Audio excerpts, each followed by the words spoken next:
ज़ीरोधा में हम आईपीओ को अप्लाई कैसे कर सकते हैं या आईपीओ कैसे खरीद सकते हैं, ये हम इस वीडियो में देखने वाले हैं। बहुत सारी चीज़ों के बारे में बात करेंगे, जैसे पेमेंट कैसे करना है, किन बातों का आपको ध्यान रखना है, अलॉटमेंट मिला या नहीं कैसे चेक करना है, कौन से रूल्स को फॉलो करना है ताकि आपको अलॉटमेंट मिलने की जो प्रोबेबिलिटी है वो बढ़ सके। तो आइए वीडियो शुरू करते हैं। और सबसे पहले हमें ये देखना है कि आईपीओस को अप्लाई कहाँ से करना है। तो उसके लिए आपको लॉगिन करने के बाद ये जो बिड्स वाला जो बटन है इसके ऊपर क्लिक करना है। इसके ऊपर जैसे ही आप क्लिक करोगे आपको ऊपर की तरफ आईपीओ वाला ये जो सेक्शन है वो ओपन कर लेना है क्लिक करके। उसके बाद आपको आना है ऑन गोइंग वाले सेक्शन पर।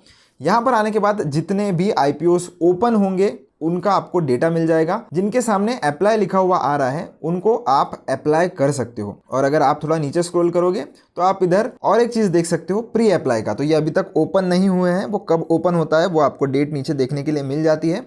और कब तक ओपन रहता है वो भी आप इधर डेट देख सकते हो।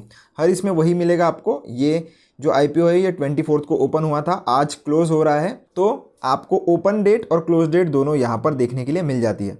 तो मान लेते हैं कि आपको किसी भी आईपीओ में अगर अप्लाई करना हो तो उसमें भी दो मेन कैटेगरीज होती है। एक होता है अपना रेगुलर कैटेगरी और एक होती है एसएमई कैटेगरी। अब दोनों में क्या डिफरेंस है, तो अगर मैं इसके ऊपर क्लिक करूंगा और यहाँ पर आप अगर देखोगे कि मिनिमम क्वांटिटी कितनी है 75 है और प्राइस रेंज कितनी है 189 से 199। अगर मैं अप्लाई पर क्लिक करूँगा तो आप देख सकते हो एक लॉट के मुझे लग रहे हैं सिर्फ और सिर्फ 14,925 रुपये। पर वही अगर मैं किसी एसएमई आईपीओ पर क्लिक करूं और उसके ऊपर अगर अप्लाई करूं तो आप देख सकते हो मुझे लग रहे हैं 2,65,600 रुपये। तो सबसे बड़ा जो डिफरेंस इन दोनों में यही है। अगर आपको किसी भी रेगुलर आईपीओ में अप्लाई करना है तो लगभग 15,000 रुपये के आसपास आपको अमाउंट लग सकती है एक लॉट खरीदने के लिए। वही अगर आपको एसएमई का कोई आईपीओ जो है उसमें अप्लाई करना है तो उसके लिए आपको लगभग 2.5 लाख से भी ज़्यादा रुपए लग सकते हैं। अब ऐसा क्यों? क्योंकि जो एसएमई आईपीओज होते हैं उनमें जो लॉट साइज़ होती है वो काफ़ी ज़्यादा बड़ी होती है। अगर हम इन सारे जो एसएमईज आईपीओ है उनके लॉट साइजेस अगर चेक करें तो आप देख सकते हो कि बहुत बड़ी बड़ी क्वांटिटीज़ में आपको जो है वो लॉट साइज़ देखने के लिए मिलेगी। जिससे क्या होता है कि उनका जो साइज़ होता है लॉट का वो बहुत ही बड़ा आपको देखने के लिए मिलेगा, जिसमें आपको 2 से 3 लाख रुपए की जो मिनिमम अमाउंट है एक लॉट को अप्लाई करने के लिए वो लग सकती है। तो आपको ये डिसाइड करना है कि किसी भी आईपीओ एसएमई आईपीओ में अगर आपको अप्लाई करना है तो आपको उतना ज़्यादा अमाउंट वहाँ पर इन्वेस्ट करना पड़ेगा। आप उससे कम अमाउंट इन्वेस्ट नहीं कर सकते। और आईपीओ में यही रूल होता है कि अगर आपको कोई भी आईपीओ खरीदना है तो वो आप सिर्फ और सिर्फ लॉट्स में खरीद सकते हो। बीच में ऐसे 1 शेयर 2 शेयर 3 शेयर ऐसा नहीं खरीद सकते।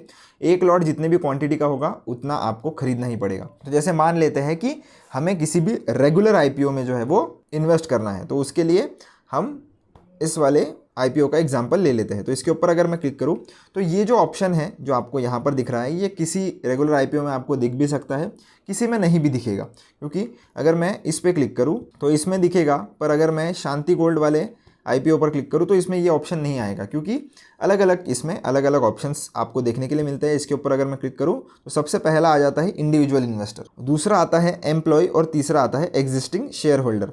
तो इंडिविजुअल इन्वेस्टर मतलब अगर आपके पास इस कंपनी के शेयर नहीं है पहले से तो आप ये वाला जो ऑप्शन है वो चूज़ कर सकते हो। और दूसरा कि अगर आप इस कंपनी के एम्प्लॉय नहीं हो, अगर आप इस कंपनी के एम्प्लॉय हो तो एम्प्लॉय वाली कैटेगरी के साथ आप जा सकते हो आगे। और अगर आप इस कंपनी के एग्जिस्टिंग शेयर होल्डर हो, यानी कि ये कंपनी के शेयर आपके पास पहले से पड़े थे डीमैट में, अभी खरीदना नहीं है, पहले से अगर डीमैट में है तो उस केस में आप एग्जिस्टिंग शेयर होल्डर के कोटा के साथ भी अप्लाई कर सकते हो। अब होगा क्या कि एम्प्लॉय और एग्जिस्टिंग शेयर होल्डर का इन्होंने एक कोटा रखा होता है जिसमें आपका जो प्रोबेबिलिटी होता है वो थोड़ा बढ़ जाता है। तो मेरे पास तो दोनों चीज़ नहीं थी, इसलिए मैं इंडिविजुअल इन्वेस्टर वाले पर क्लिक करूंगा। यहाँ पर आने के बाद आप मिनिमम क्वांटिटी आप देख सकते हो एक लॉट में कितनी है और प्राइस बैंड देख सकते हो। जनरली आईपीओ में जब भी आप अप्लाई करते हो तो उसमें एक प्राइस बैंड होता है। जैसे यहाँ पर आप देखोगे 85 से लेकर तो 90 रुपीज़ का। डेट्स आप इधर देख सकते हो, इंडिविजुअल टाइप, ये सारा इशू साइज़ कितना है, डिस्काउंट लॉट साइज़। कंपनी के बारे में अगर आपको पढ़ना है तो नीचे स्क्रॉल करके आप फाइनेंशियल्स वगैरह चेक कर सकते हो। नीचे आपको सारा डेटा मिल जाएगा, आपको ज़रूर पढ़ना चाहिए अगर आप किसी भी कंपनी में अप्लाई कर रहे हो तो। उसके बाद आपको यहाँ पर ये चीज़ें देखने के लिए मिलेगी कि जो भी डेटा है वो रिटेल कैटेगरी का है, नॉन इंस्टीट्यूशनल इन्वेस्टर्स और इंस्टीट्यूशनल इन्वेस्टर्स।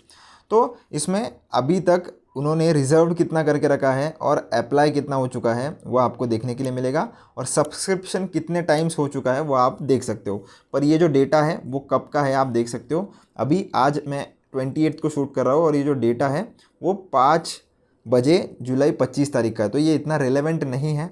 बाकी अगर आपको कोई भी ट्रैक चीज़ करनी है तो वो आपको इधर मिल जाएगी। अगर आप किसी भी आईपीओ में अप्लाई करते हो तो वो कहाँ पर देखना है वो आप इधर देख सकते हो, कि जैसे कि ऑफ़र स्टार्ट कब हुई, ऑफ़र एंड हो गई है, अलॉटमेंट आपको मिला या नहीं मिला तो आपको रिफ़ंड मिल जाएगा।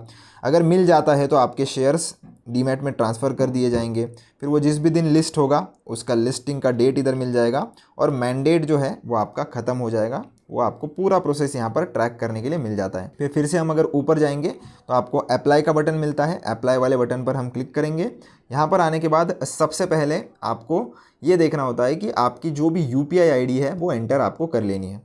तो जो भी UPI ID आपको एंटर करनी है कर सकते हो, बस ध्यान रखना कि जो भी UPI ID से आप पेमेंट कर रहे हो वो आपका ही बैंक अकाउंट हो तो बहुत ही अच्छा होगा। आप थर्ड पार्टी से पेमेंट करना अवॉइड करिए। तो इसके ऊपर मैं अपना UPI ID जो है वो ऑलरेडी डाल चुका हूँ। यहाँ पर से आपको चाहिए तो आप वो जो @ के बाद जो भी आपका बैंक होगा उस हिसाब से आप यहाँ पर सेलेक्ट कर सकते हो। मेरा जो भी था मैंने ऑलरेडी सेलेक्ट कर लिया है। आपको सारे बैंक के ऑप्शन मिल जाएंगे, अगर नहीं है तो आप अपने इससे भी डाल सकते हो।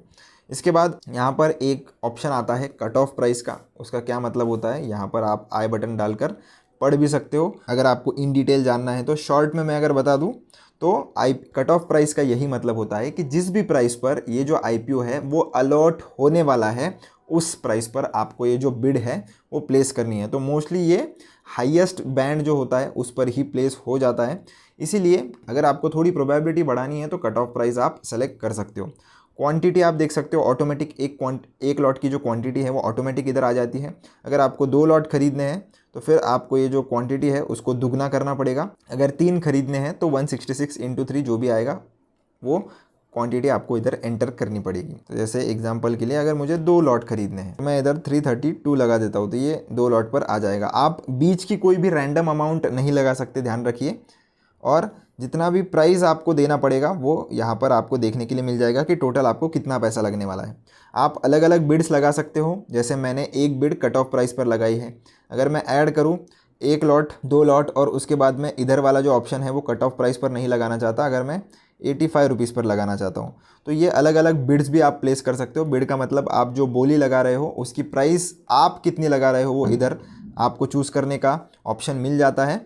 और अगर आपको ऐसा चाहिए कि जो भी कट ऑफ प्राइस हो जिस पर भी आईपीओ अलॉट होने वाला है वही प्राइस पर आपको चाहिए तो फिर वो आप इधर कट ऑफ प्राइस ऐसे टिक करके चूज़ भी कर सकते हो। अमाउंट पेएबल आपको इधर देखने के लिए मिल जाएगा। आपको अभी कुछ नहीं करना, ये जो सबमिट है इस पर राइट स्वाइप कर देना है। एप्लीकेशन आपका प्रोसेस हो जाएगा, आपको ओके पर क्लिक करना है। अब जनरली जो पेमेंट करने का जो नोटिफिकेशन है वो आया तो तुरंत भी आ सकता है या उसको टाइम भी लग सकता है, तो आपको वेट करना पड़ेगा जब तक आपको कोई भी नोटिफिकेशन नहीं आ जाता।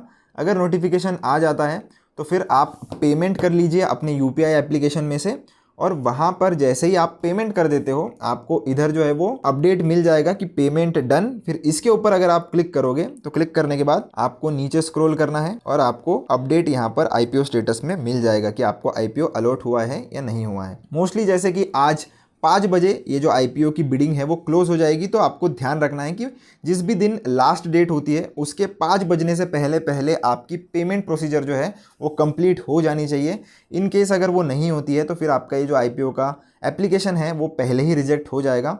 और जब भी आप पेमेंट करते हो वो पेमेंट आपकी डिडक्ट नहीं होती है, वो सिर्फ ब्लॉक्ड होती है। वो डिडक्ट नहीं होती है आपके बैंक अकाउंट से, वो सिर्फ और सिर्फ ब्लॉक की जाती है। हाँ, आपको मेन बैलेंस में वो पैसा नहीं दिखाएगा, मेन बैलेंस से तो वो सब्ट्रैक्ट या कम हो जाएगा, पर वो डिडक्ट नहीं होता है आपके बैंक अकाउंट से। तो इन केस अगर आपको ऐसे लग रहा है कि वो पैसे कट जाते हैं तो वो कटते नहीं हैं, वो आपके बैंक अकाउंट में ही रहते हैं, बस वो ब्लॉक हो जाते हैं। और अगर आपको अलॉटमेंट मिलती है तो उस केस में वो डिडक्ट होते हैं, यानी कि भेज दिए जाते हैं उस कंपनी को आपके शेयर्स खरीदने के लिए। और अगर आपको अलॉटमेंट नहीं मिलती है तो फिर से वो पैसे जो है वो अनब्लॉक हो जाएंगे ऑटोमेटिकली। किस डेट को अनब्लॉक होंगे वो भी नीचे आपको देखने के लिए मिल जाएगा यहाँ पर, और जैसे ही वो अनब्लॉक हो जाएंगे फिर आप उसे यूज़ कर सकते हो। होप आपको सारी चीज़ें समझ में आ गई होगी कि कैसे हम IPO को अप्लाई कर सकते हैं।